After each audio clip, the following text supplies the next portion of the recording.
В связи с последними событиями в мире как никогда остро стоит вопрос импортозамещения. И вот недавно, да, буквально недавно, я резко вспомнил, что так-то на рынке MMORPG у нас вроде бы уже есть ответ. Наш родной, отечественный ответ World of Warcraft. Сегодня мы рассмотрим игру под названием Allode Online. Неизведанные территории, захватывающие приключения. Это пиздец. Вышел данный проект в свет позже Вовки, а конкретно в 2010-м. На тот момент тот же Вов уже не был ванильным и обзавелся DLC. Так вот, исходя из этого, разработчики Аллодов наверняка что-нибудь да подчерпнули, сделали какие-то выводы, и, возможно, их проект избежал проблем, которые были у Варкрафта. И, возможно, они даже добавили те фишки, которых Варкрафту не хватало. И, забегая вперед, скажу, что и да, и нет. Но давайте обо всем по порядку. Прежде чем погрузиться в сами Аллоды и начать свои приключения в этом чудесном мире, требуется для начала создать своего персонажа в этом самом мире. В игре существует деление на 3, но по факту 2 фракции. Каждая из этих фракций имеет свой собственный доступный набор рас, территорий, квестов, ну и так далее. В каждой из них своя идеология и свои порядки. Глядя на цвета этих самых фракций, мы видим здесь некоторые отсылочки к сами знаете какой игре. Ну да, как бы Альянс и Орда, но на самом деле нет. Серьезно, ежели углубиться в лор игры, то здесь довольно сложно провести параллели между той же Вовкой и Аллодами. Ну да, есть схожие моменты, разумеется, но тот же выбор цвета у фракции обоснован, и обоснован он не только копиркой с Вов. Просто дело в том, что в мире Аллодов противостоят друг другу, как бы это объяснить. Ну, в общем, здесь, как и во всей игре в целом, много славянского. Ну, оно и понятно, игра-то как бы наша. Соответственно, она и должна быть пропитана русским колоритом и, так сказать, духом. Короче, здесь у нас противостояние царской Руси и подобие Советского Союза. Ну, это при том факте, что уровень развития технологий здесь одинаков. Противостояние именно что идеологическое. Ну ладно, давайте уже ускоримся, а то я слишком долго обсасываю одну и ту же тему.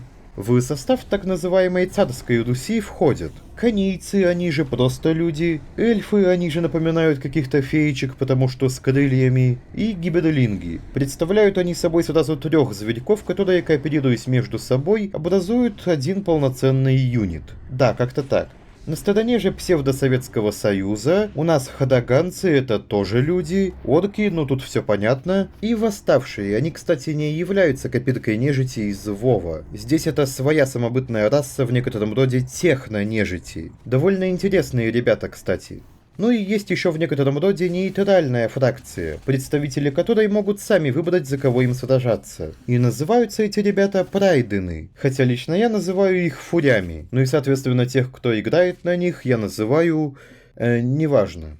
Есть здесь еще такой пунктик, как аэды, но сие довольно специфическая раса. Дело в том, что аэдами стать может кто угодно, просто нужно дойти до хай-левела и переродиться в аэда. Так что это не совсем уж и отдельная раса, посему не будем на этом заострять внимание.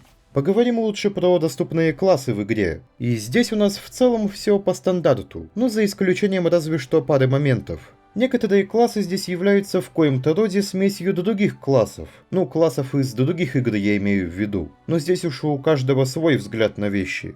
Но есть в Аллодах и такие классы, которые редко встречаются в других ММО. К примеру, класс Барда, ну или Агитатора, или Министреля. Это все один и тот же класс, если что. Просто еще одна особенность Аллодов состоит в том, что для каждой фракции, каждой расы имеются свои названия классов. Это довольно прикольно, кстати, но немножко путает. Самого же персонажа мы вылепливаем с помощью стрелочек. Да, напоминаю, что на дворе уже 2022. Но ладно, в принципе, жить можно. В конце концов, в Вовке я тоже создавал перса стрелочками. Ну, по крайней мере, я так это помню.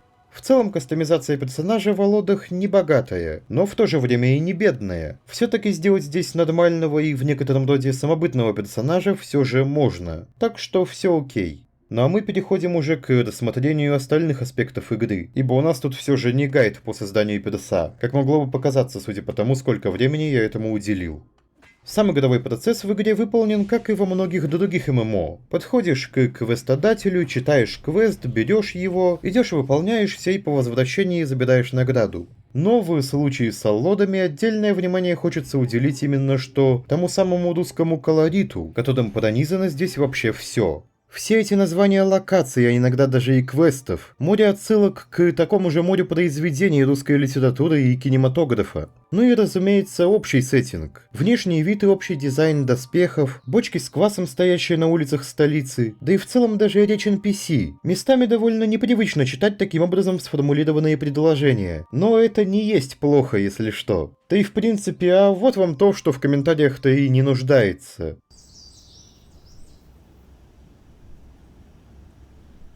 Ну и как можно забыть про местный клубочек? Да, по всей видимости, тот самый из сказок. Он здесь выполняет роль антуражного навигатора, который приводит персонажа к вашей цели, но и смотрится довольно забавно при этом. Кстати, работает он не всегда корректно, но все же. Это лучше, чем ничего и вообще в целом полезная функция. Ну и в целом квесты в игре довольно интересные. В какой еще игре вас будут пытаться исцелить от шизофрении? Или в какой еще игре вы будете посещать военкомат? Либо задерживать маньяка Чикатило? Вламываться в чужие дома, чтобы найти одежду для голой эльфийской девушки легкого поведения? И я сейчас серьезно, такой квест действительно есть в игре. Ну и так далее в общем. Сюжетные линейки квестов здесь довольно интересные сами по себе. Проходить и читать все это даже интереснее, чем квесты в Вовке. Хотя, возможно, играет роль и то, что нам, подобные темы ближе будут, что ли. Менталитет у нас такой, и подобные вещи воспринимаются более позитивно, что ли. Кажутся забавными и интересными. А может быть, и те люди, которые придумывали квесты, постарались, что зачастую не особо-то и свойственно нашим русским играм. Но лично я больше склоняюсь к тому, что здесь у нас исключение из правил. Ну и что можно в целом рассказать об игре в геймплейном плане? Да даже и не знаю, честно говоря. Здесь мы тоже проходим квесты, фармим экипировку и денежки, вкупе с опытом, разумеется. Изучаем новые способности, строим свой билд, выбирая новые навыки и прокачивая вехи развития. Ходим в данжи, пытаемся добыть себе маунта получше, и, разумеется, участвуем в разных ивентах, на вроде того же Гоблина Бола, например. Выбираем и прокачиваем профессию, торгуем на аукционе, все как у всех в основном. Разве что за парочкой самобытных моментов. Но не думаю, что стоит затрагивать особенности местной прокачки, билдостроения и прочего. Давайте разве что скажу про самое важное. Проходить данжи здесь можно в соло. Не в смысле прям в соло, просто имеется возможность нанять команду ботов. Да, и с ними пронести весь данж. Причем это довольно эффективно. Несколько подземелий я так и прошел, с ботами. Касательно маунтов, существует такая особенность, что их нужно кормить. Да, и хавка для питомцев покупается здесь за донат. Но про сам донат мы поговорим чуть позже. Пока что просто имейте в виду то, что ваш питомец, будучи голодным, имеет вдвое меньшее количество от своих изначальных хп. А что по поводу прокачки, она в Аллодах довольно медленная. То есть, сравнивая с тем же актуальным Вовом, там я качался довольно быстро в сравнении с тем, как я качаюсь в Аллодах. Хотя, возможно, мне так кажется, и на самом деле прокачка здесь такая же. Не уверен в этом на 100%.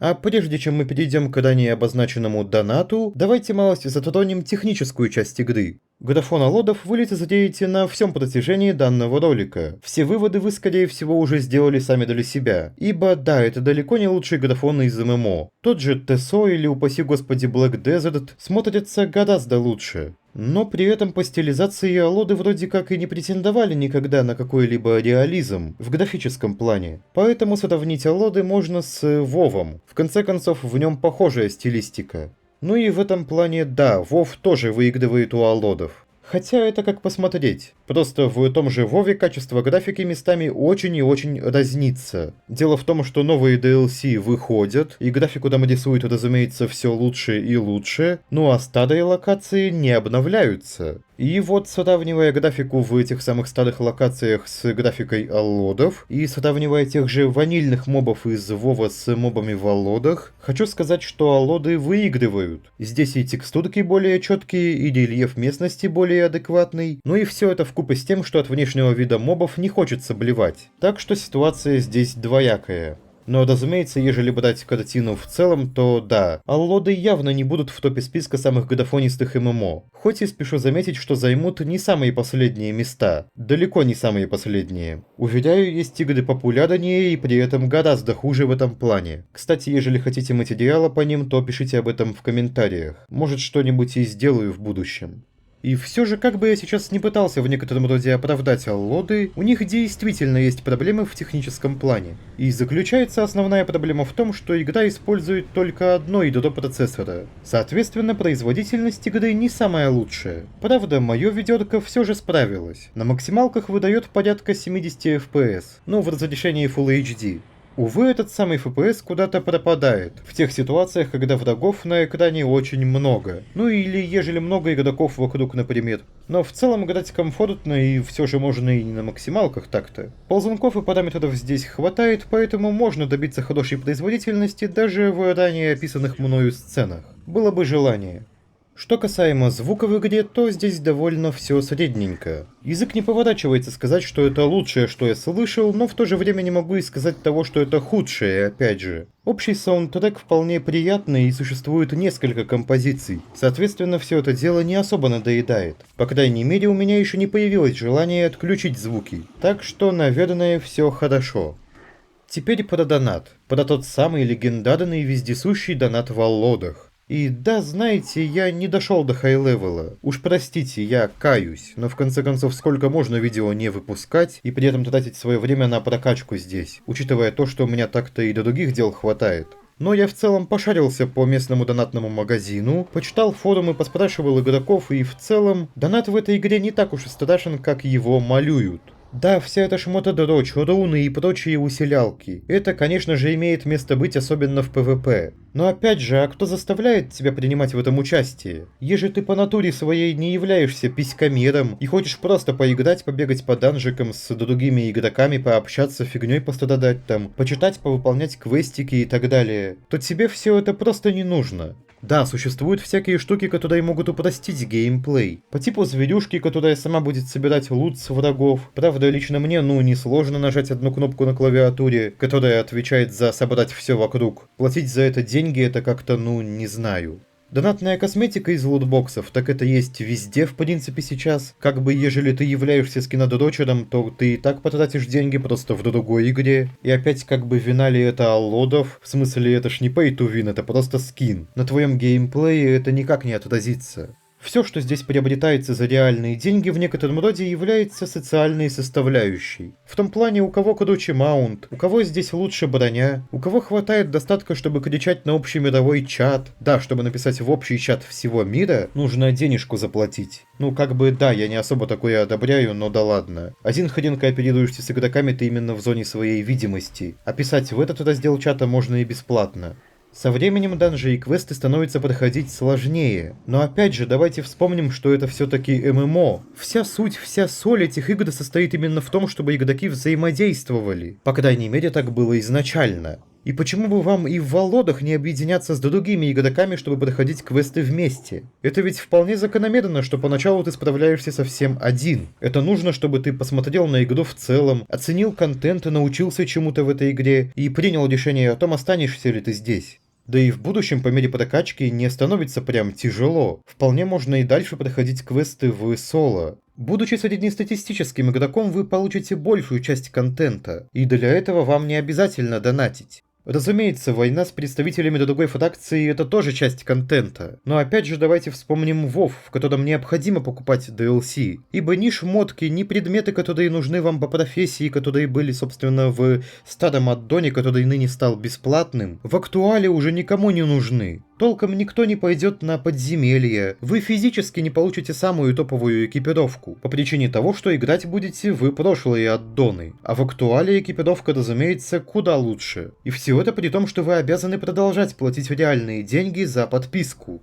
И вот здесь, о чудо, в аллоды тоже можно играть по подписке. Существуют официальные подписочные сервера без доната, при этом покупать что-то дополнительно не обязательно. Ну а наличие доната в free-to-play версии, которая не блокирует большую часть контента, это вполне себе норма, как по мне, по крайней мере. Бесплатно я имею возможность пройти все квесты в игре, пройти весь сюжет и нагриндиться всласть. А ежели у меня будут серьезные намерения на PvP, то я же, как многие другие, не дудачок и просто-напросто уйду на подписочный сервер, где опять же спокойно смогу играть и без доната.